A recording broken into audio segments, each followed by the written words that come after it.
Kidlat News Updates.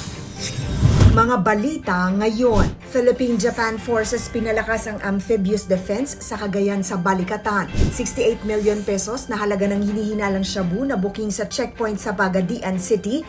Tricycle ginawang taguan. Nakaw na railings sa Nagtahan Flyover, Binusisi. Banta sa kaligtasan tinutugunan ng DPWH. Ako po si Cesar Soriano para ihatid ang mga nangungunang balita sa buong kapuluan.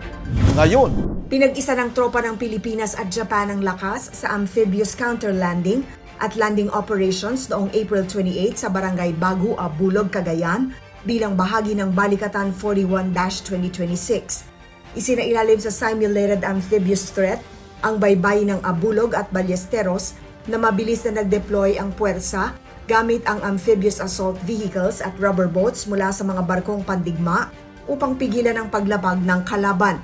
Pinangunahan ng Philippine Marine Corps kabilang ang 4th Marine Brigade at mga unit nito, katuwang ang Japan Ground Self-Defense Force Amphibious Rapid Development Brigade kasama ang Philippine Air Force, Philippine Navy at suporta mula sa United States Navy.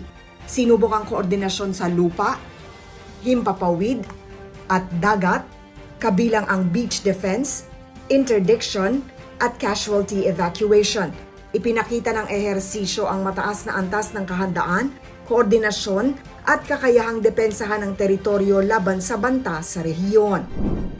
Umabot sa tinatayang 68 million pesos na halaga ng hinihinalang shabu ang nasamsam matapos mabuking sa checkpoint ang isang binagong tricycle sa Barangay Buena Vista, Pagadian City, Zamboanga del Sur nitong Martes ng hapon.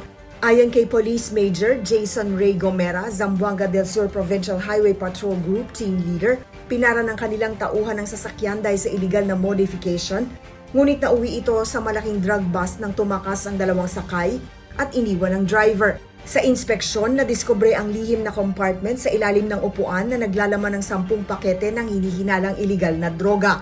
Nakipag-ugnayan ng pulisya sa Philippine National Police Drug Enforcement Group o PNP-DEG at Philippine Drug Enforcement Agency o PDEA matapos matukoy na nasa watchlist ang sasakyan bilang courier ng kontrabando. Pinaniniwala ang bahagi ito ng mas malawak na ruta ng iligal na droga sa Mindanao. Tinukoy ng LGU bilang pinakamalaking drug haul sa lungsod ang pagkakasaba. Sinuri ni Manila Mayor Francisco Isko Domagoso at Public Works and Highways Secretary Vince Dizon ang Biata Bridge sa Pandacan, Manila nitong April 29 matapos mabunyag ang nawawalang steel railings at kakulangan sa ilaw at babala. Ayon sa lokal na pamahalaan, ang mga depektong ito ang nagiging sanhi ng sunod-sunod na aksidente sa tulay, dahilan upang igiit ang agarang pagkukumpuni. Nagpasalamat si Dumagoso sa mabilis na pagtugon ng departamento habang tiniyak ni Dizon ang konkretong hakbang para sa kaligtasan. Kabilang dito ang pagwe-welding ng railings upang pigilan ang pagnanakaw, paglalagay ng reflectorized markings at dagdag na ilaw at babala. Layunin ng mga hakbang na mabawasan ang panganib lalo na sa gabi at maiwasan ang panibagong aksidente sa tulay. Para sa Kidlat News Channel, ako si Rosalyn Sinchonco, nag-uulat. ako po si Cesar Soriano, kasama nyo sa bawat pagputok ng balita.